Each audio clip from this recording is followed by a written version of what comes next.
So if they have to work in sync, suppose if two friends are working in sync with on a given project, you need to have some way to synchronize. You should have a way to coordinate your action. That your friend will say, okay, I've completed one module of the project.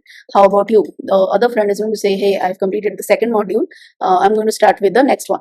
So in that way, they're just coordinating, asking the status update. This is how two friends are working on the project. In the context of thread, when there are multiple threads working on different tasks, a bunch of different tasks, they also need to communicate. Hello and welcome everyone to my channel Code with Ease by Varsha. Today we are doing first question related to threads where we need to print the sequence using two threads. So we are going to talk about the problem statement in a while. So stay tuned, we are going to learn a bunch of different concepts, synchronization, logs, wait, notify also. So let's begin. So the question that we have to solve is we need to print this given sequence using two threads. So if we have two threads, let's say T1 and T2. So thread 1 is going to print the number from 1 to 26, and thread 2 is going to print all the alphabets from A to Z. The only constraint is it has to happen in alternate sequence. It is strictly alternating. So we have the letter, so we have the number, and then we have the letter. Then again we have the number, and then we have the letter. So that is why the number of the numbers are also fixed from 1 to 26, and A to Z we know there are anyway 26 alphabets. So we have to make use of two threads, print the sequence in alternating format, in strictly alternating format, and we need to write the logic to do this using two threads. So we are going to see two approach today. First approach is going to be a brute force way of solving this, and the second is going to be using synchronization mechanism, where we are going to learn about two very important concepts of synchronization mechanism or inter-thread communication, that is two important methods, wait and notify. And when we talk of wait and notify, one important concept which again comes into play is lock. So if you are very new to threads and do not have the basic foundation about thread, I would recommend you guys to watch this playlist where I've covered. So I would, if you're very new to thread, I would recommend to go through this playlist of multi-threading Java. So where I have covered from scratch about what multi-threading is, how do we create thread, daemon threads, race condition, synchronization, and all of that. So this is going to give you a basic foundation about multi-threading. And now the programs that we are going to do is going to help us to build the concepts even further, because when we write code for threads and concurrency, the concepts become more clear than just doing the theory concepts. So without wasting further time, let's write the code for printing the sequence in the brute force way. So let's move to the IDE. So let's write the code for printing that sequence using a brute force way. When I say brute force, I'm not going to introduce the synchronization context right now, because we have to first understand why do we actually have to introduce those wait, notify, and lock concepts. So let's first write this. So I'm going to use the runnable interface. Like we know, we can use, there are different ways to create thread. I'm going to stick to the traditional way of using runnable interface. I'm not using executor framework or anything. Again, if you are again new to creating threads, please go through the videos in the playlist where I've mentioned the way to create thread traditionally, where we create a class, we implement a runnable interface. But here I'm just trying to use anonymous method calls or lambda function. So the first task is going to be the work of printing the letters. So for doing that in the run method, I'm just going to run a loop where I can start from A till Z, and so this task, letter task, is going to be concerned about printing the alphabets from A to Z. So I'm just going to print the alphabet. That's it. I can print like this. So this is the work of the letter task. And similarly, I'm going to create another runnable for the number task, which is going to print the numbers, right? So it will print from 1 to 26. And then we are going to create the respective thread. So I can just say letter thread and pass in the instance of this. So I will pass letter task, and similarly I'll do it for number task.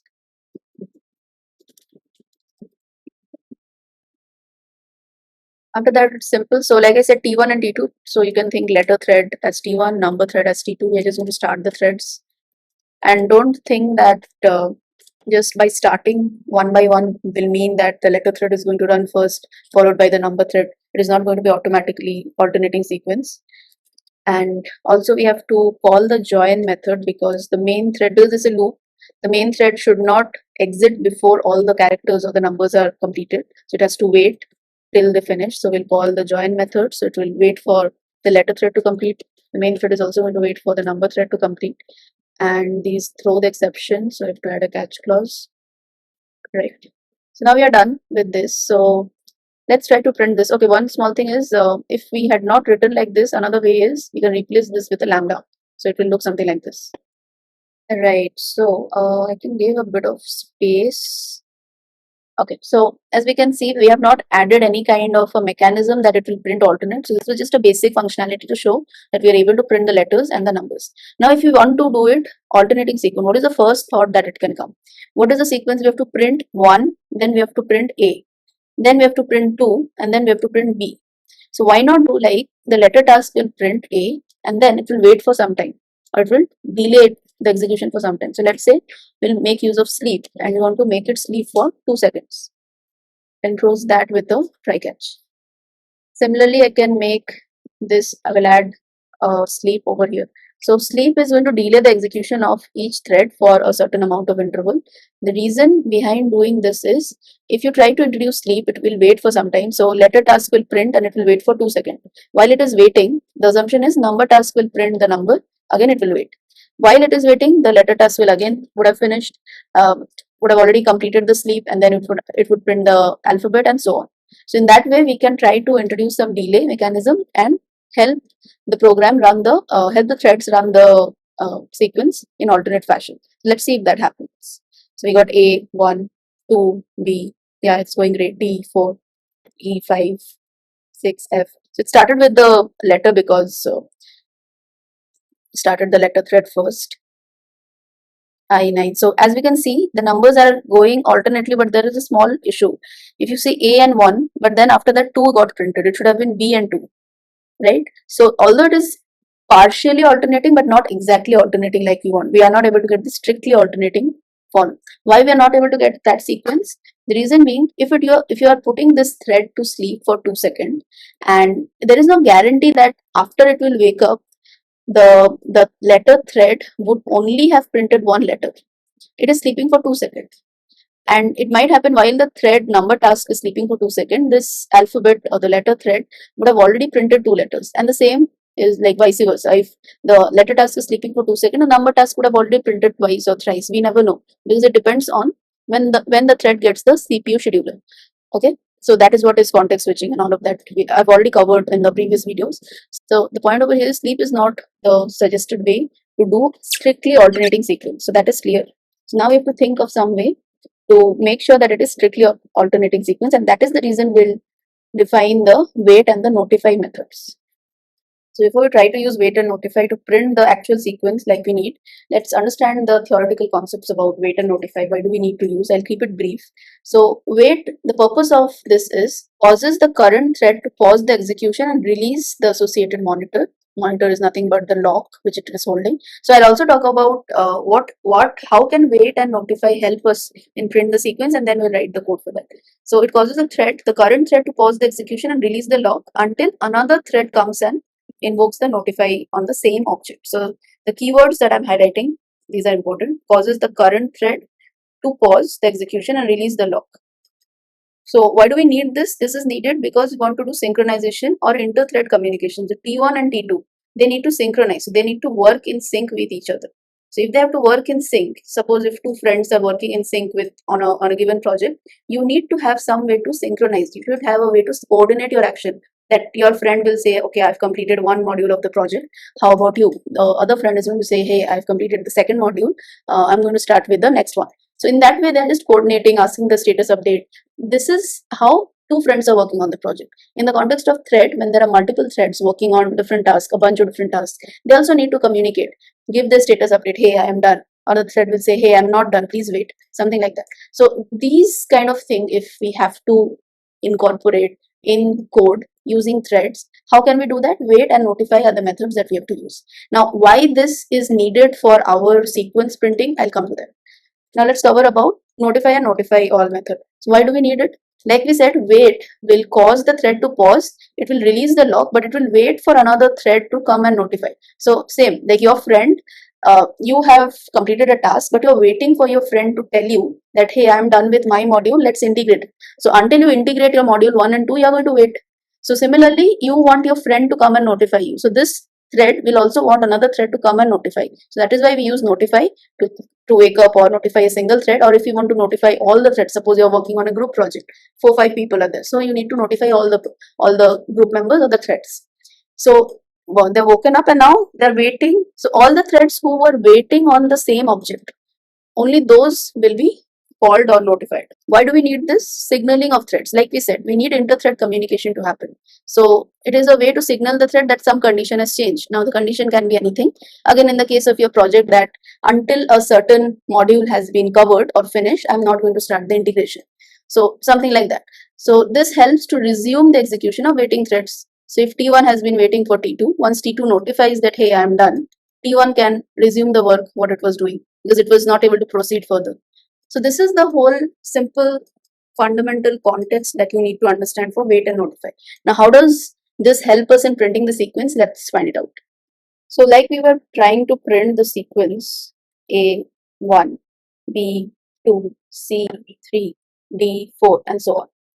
So now how can wait and notify help us in printing that sequence? So let's try to understand that.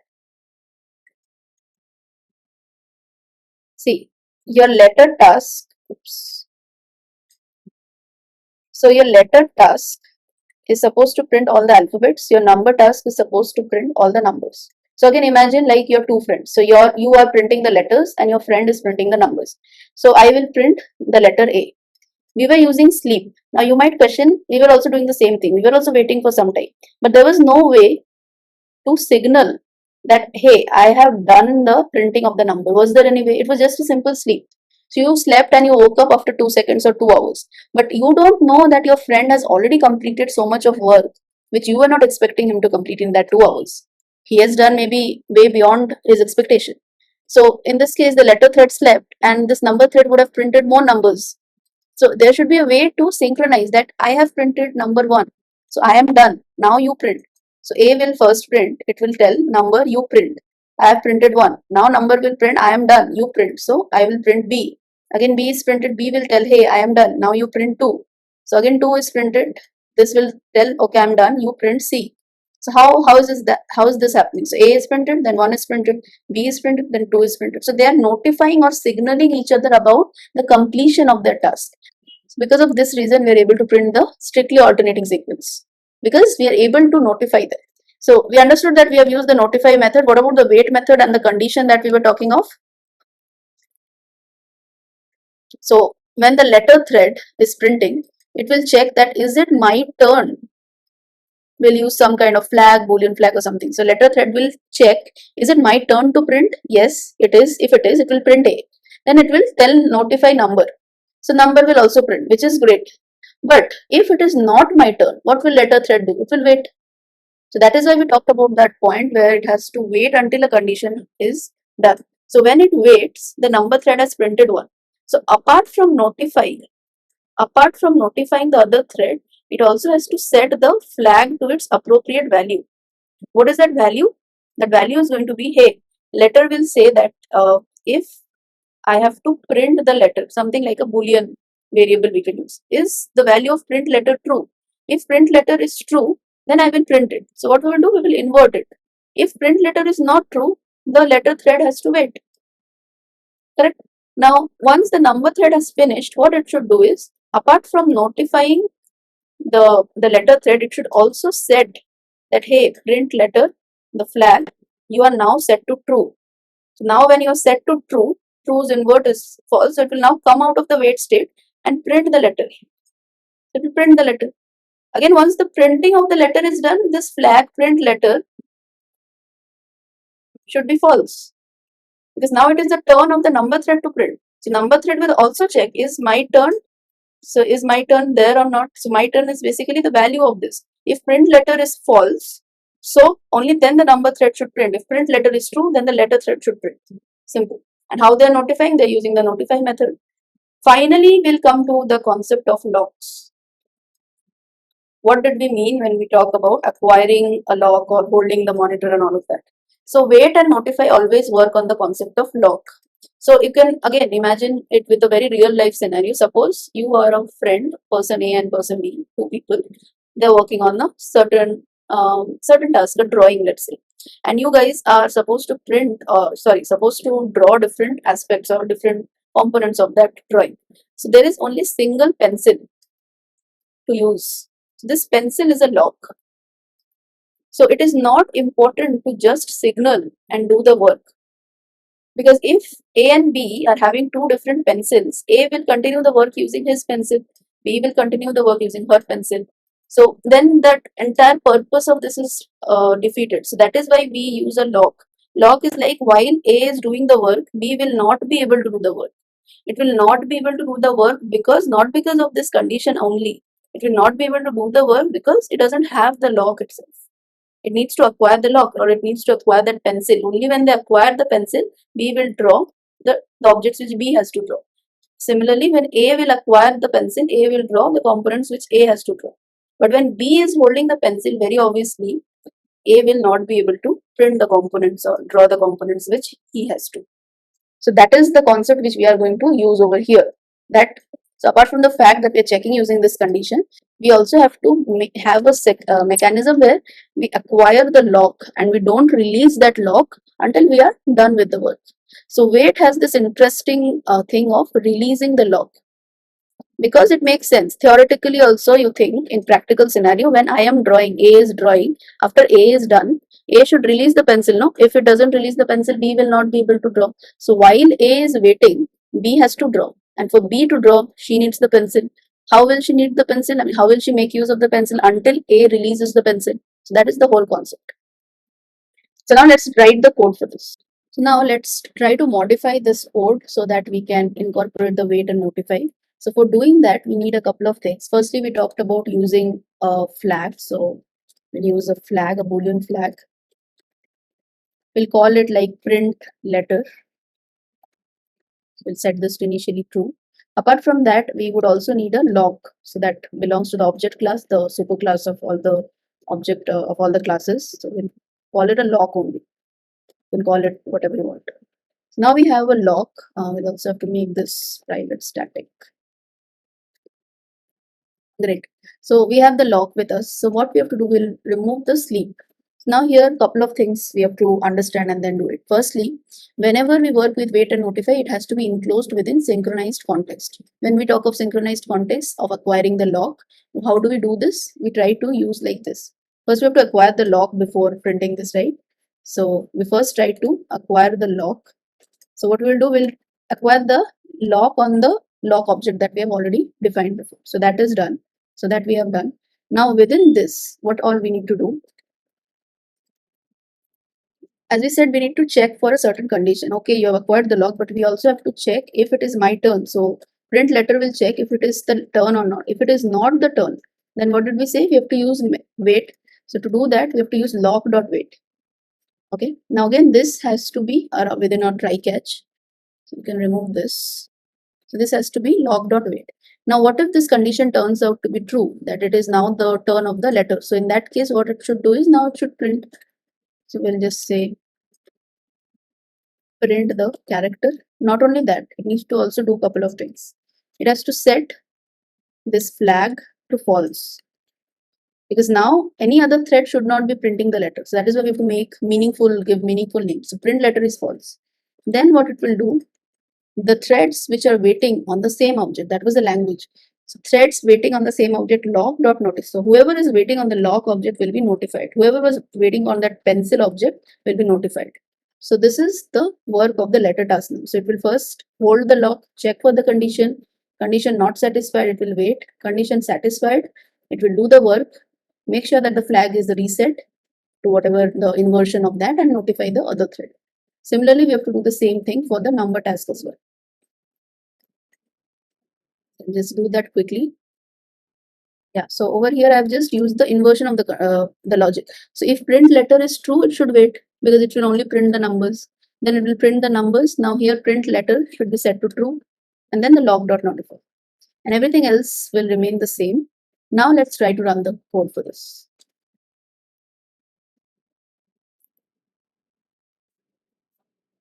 Okay, it has printed in different lines because we use println. I'll just make it print again.